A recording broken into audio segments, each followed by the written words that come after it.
Oke, sekarang kita mulai cerita perjalanan Fran ke wilayah Ulmut. Fran menaiki jet dan pergi ke wilayah barat. Tujuan pertama mereka adalah pelabuhan Dart. Setelah perjalanan panjang, jet kehabisan mana dan beristirahat di balik bayangan Fran. Setelah itu mereka berjalan santai sambil berburu monster. Saat Fran sedang istirahat makan, mereka menyadari ada sebuah pulau mengambang di atas langit. Fran teringat selalu melihat pulau itu saat masih menjadi budak. Master mencoba ngejok, tapi Fran gak ngerti maksudnya. Gue juga gak ngerti maksudnya pedang ngapain. Mereka berpikir untuk pergi ke sana. Orang-orang bilang kalau di sana banyak item-item langka. Master mencoba untuk menggunakan lompatan jet, tapi jet tidak punya cukup mana untuk melakukannya. Kemudian Master mencoba skill mengambang yang dia dapat dari monster ubur-ubur, dan mulai mengangkat Fran yang lagi asik madang. Walaupun kelihatan aneh, mereka terus mencoba untuk terbang lebih tinggi, tapi nggak bisa karena skill itu punya batas ketinggian. Kemudian Master teringat untuk menggunakan skill telekinesis dan menyuruh Fran menunggu di bawah. Tapi Fran mau ikut dan gak mau ditinggal. Akhirnya Master nyuruh Fran untuk naikin Master. Apa naikin Master? Fran ke atas Master dan ditahan oleh bayangan jet agar tidak bergeser, kemudian mereka melesat terbang. Ya kayak Gintoki. Master menyebutnya sebagai tele air ride. Setelah itu Fran langsung berakrobat di langit. Untuk menghemat mana mereka segera terbang lurus dengan kecepatan tinggi ke arah pulau. Saat mendekati pulau mereka tiba-tiba berhenti dan melihat sesuatu datang dari arah pulau. Ternyata itu adalah Ghost Rider berwujud tengkorak menaiki kuda api. Ghost Rider mulai menyerang. Fran menghindar dengan terbang ke arah belakangnya dan kemudian menggunakan sihir api. GR menerima serangan itu dengan santai. Master kemudian melakukan penilaian pada GR yang ternyata dia adalah kesatria kegelapan tengkorak legendaris. Master menyuruh Fran untuk hati-hati karena GR lebih kuat dari iblis yang dulu pernah dia lawan. Fran kemudian mengeluarkan pedang iblis yang dulu disimpan dan menggunakannya untuk melawan GR. Master di sini agak kesal karena ngeliat Fran pakai pedang lain. Kemudian Fran dan GR lanjut adu pedang. Sayangnya pedang demonik harus retak karena tidak sebanding dengan pedang milik GR. Master melihat pedang milik GR sangat kuat ditambah ada skill instant death dari pedang itu. Untungnya perlengkapan Fran yang baru sudah bisa menangkal instant death. Master dan Jet kemudian bertukar posisi dan sekarang Fran kembali menggunakan Master. Jet menembakkan sihir kegelapan ke arah GR. Ketika GR fokus menahan serangan Jet, Fran menghampiri GR dengan cepat. GR menahan serangan mendadak itu. Fran kemudian mundur sambil membuat tolakan dengan loncatan ganda untuk meningkatkan gaya dorong tubuhnya. Fran meleset dengan cepat ke arah GR dan berhasil menyerang tubuh GR. Mengira GR sudah tumbang, Fran harus menerima serangan sihir GR yang aktif dengan sendirinya.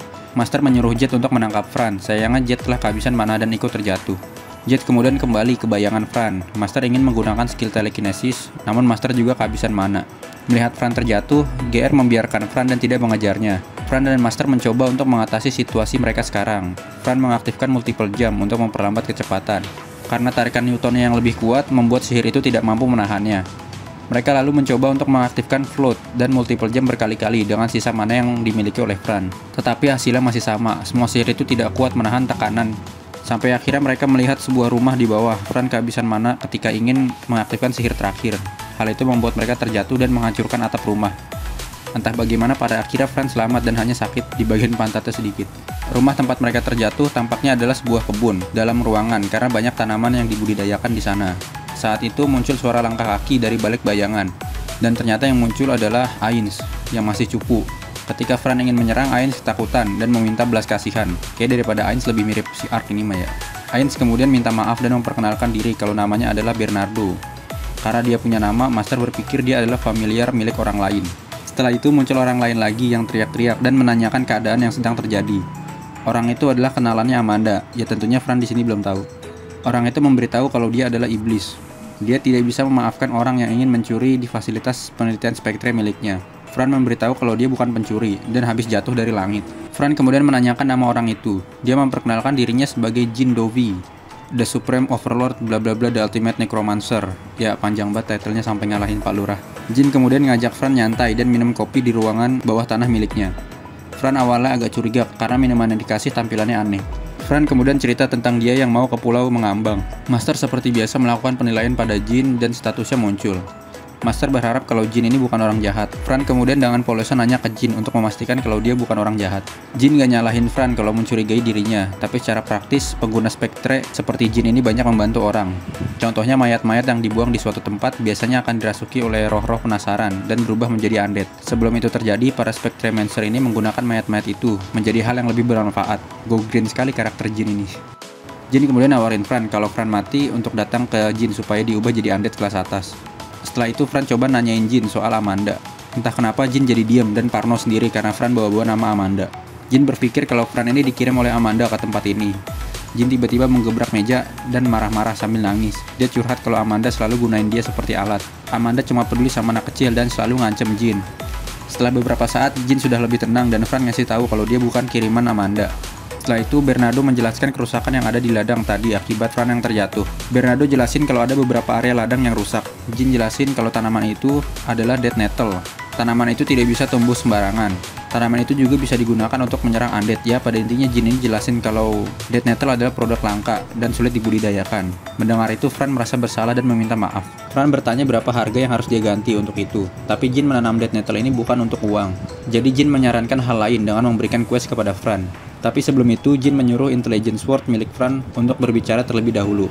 Ya, ketahuan lagi. Jin menyuruh pedang itu untuk berbicara karena Jin tahu pedang itu memiliki skill telepati. Jin juga bilang kalau skill memblokir penilaian milik pedang itu tidak berguna di hadapan Soul Eye milik Jin atau mata jiwa, mata najwa. Master tidak berniat menyembunyikan diri lagi dan memberitahu kalau dia adalah pedang milik Fran. Jin tertawa senang karena melihat pedang yang bisa berbicara. Mendengar pernyataan Jin, Fran merasa senang dan memperkenalkan Master yang merupakan Super Duper Sword. Ya udah 3 kali Fran ngomong gini. Master kemudian mempertanyakan quest yang akan diberikan. Kalau disuruh menyerahkan tubuh Fran, Master akan sangat marah untuk itu. Jin tidak berniat untuk itu dan dia juga kurang berminat berbicara dengan pedang. Mendengar itu, Master sedikit malu karena salah paham. Jin hanya meminta hal yang biasa dilakukan oleh petualang. Jin meminta Fran untuk menaklukkan dungeon di dekat daerah ini. Fran tidak tahu sama sekali kalau ada dungeon di dekat sini. Kemudian Jin menunjuk ke arah atas dan memberitahu dungeon dekat dari sini ada di atas, tepatnya di pulau mengambang yang ingin Fran datangi. Jin memulai cerita pada 10 tahun yang lalu. Tempat ini pernah dilaporkan sebagai tempat tersebarnya undead. Pelapornya bilang tempat ini tidak pernah menjadi medan tempur ataupun kuburan. Jadi agak aneh kalau ada undead di sini. Karena ceritanya bakal panjang, Master minta untuk dipendekin karena biasa Fran tidur dengar cerita panjang. Jin malah ngakak mendengar itu. Fran kemudian bilang ke Master kalau dia sekarang udah besar, jadi dia akan mendengarkan ceritanya dengan baik. Jin melanjutkan ceritanya kalau dia kemudian datang ke daerah ini untuk melakukan penelitian terkait kemunculan undead. Ya, dan kemudian Jin berhasil ngirim Fran ke alam mimpinya. Jin lanjut cerita tapi yang dengerin cuma Master. Saat Jin menyelidiki soal undead, dia menemukan batu dan tanaman yang diselimuti aura undead. Para undead keluar dari objek-objek itu. Diketahui bahwa objek-objek itu jatuh dari pulau mengambang. Berdasarkan itu, dia berasumsi kalau di pulau itu ada dungeon yang mana undead-undead itu adalah monster yang harusnya ada di dalam dungeon. Jin punya bukti ketika mencoba untuk masuk ke pulau mengambang dan di sana dipenuhi oleh monster undead. Jadi kemungkinan besar GR yang nyerang Fran adalah dungeon master yang ada di sana. Ekspedisi yang dilakukan Jin pertama kali di pulau itu baru setengah jalan, tapi sekarang dia punya Fran dan master untuk membantu. Jin tidak berniat untuk menaklukkan seluruh dungeon. Paling tidak dia ingin menangkap satu undead yang sangat kuat, yaitu Undead Eater. Undead itu masuk kategori peringkat B dan dia memakan undead-undead lain.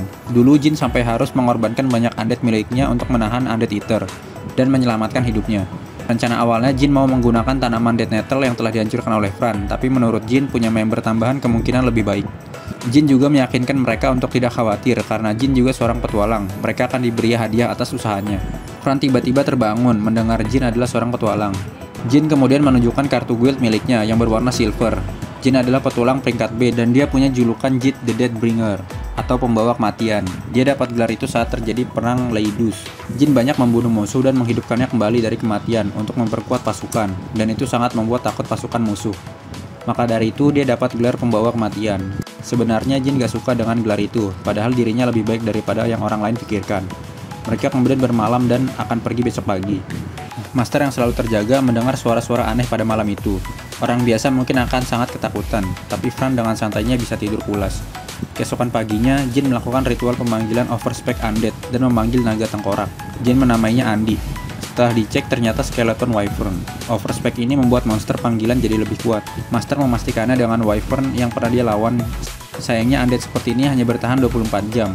Jin melihat Jet sangat menarik dan menawarkannya untuk di overspec. Master menanyakan apa yang terjadi kalau dilakukan. Jin menjelaskan tentunya Jet akan meledak di tempat. Jet ketakutan dan bersembunyi di balik bayangan Fran. Mereka menaiki tubuh Andi, kemudian Master menanyakan kenapa Jin tidak melaporkan dungeon yang ada di pulau ke guild. Jin menjelaskan kalau pulau mengambang selalu berputar dan memasuki wilayah 3 negara, yaitu Leidus, Plainzel, dan Berios. Jadi tidak ada alasan untuk melapor, karena tidak masuk wilayah siapapun. Ya, selama tidak ada orang lain yang menemukan dungeon itu, mereka akan aman. Sebelum berangkat, Bernardo melepaskan Tiger Skeleton untuk memancing penjaga pulau terlebih dahulu. Setelah itu mereka terbang dan menyusul dari belakang. Kali ini kita diperlihatkan seorang anak kecil yang sedang menulis diari, karena itu satu-satunya hal yang bisa dia lakukan. Dia tidak punya nama dan tidak bisa mengingat nama aslinya. Dia dibuat lupa dengan sihir tentang semua latar belakang dirinya. Dia berada di sebuah fasilitas yang menampung banyak anak-anak tanpa nama. Suatu hari anak itu dibully, dan makanannya untuk hari itu diambil. Pada malam harinya ada seorang gadis yang memberi dia roti miliknya.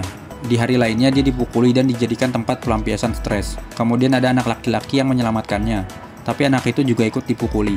Entah bagaimana mereka bertiga jadi sering ngobrol bersama dan menjadi teman dekat. Suatu hari anak yang pertama dipaksa untuk menjadi seorang necromancer, tapi dia tidak boleh menggunakan skillnya. Teman laki-lakinya bercerita kalau dia menjadi sportman dan teman gadisnya menjadi warrior.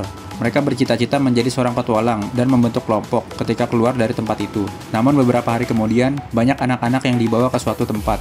Sejak melihat anak-anak itu, dia tidak bisa berhenti mendengar teriakan dari jauh.